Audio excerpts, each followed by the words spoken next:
дар ноҳияи Фархор боғи фарҳангӣ фароғатӣ аз нав сохта мешавад.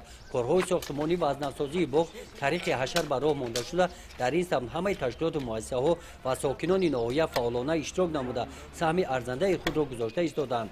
дар ҳафтаи аввали моҳи март ҳашарчиён масоҳати 5,8 гектар замини боғро канда аз ғалбе гузаронида сангу шағали онро ҷудо намуданд. дар қисмати замини омодакардашуда дарахтони гуногуни сояафкан мешинонанд. ниҳолҳо тариқи системаи обёрии қатрагӣ бо об таъмин карда мешаванд. нақшаи обёрии заминҳои боғ ба исрофкории об роҳ надода оқилона истифода намудани ин сарвати табиатро таъмин менамояд. сохтмони фаввораҳои замонавӣ дар арафаи анҷомёбӣ мебошанд.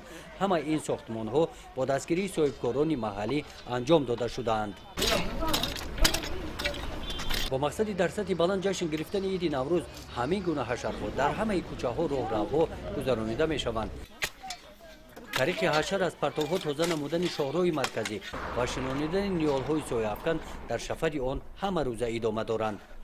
гузориши хоҷа назриф, худойназар зуҳуров аз ноҳияи Фархор барои барномаи иттилоотии Навид.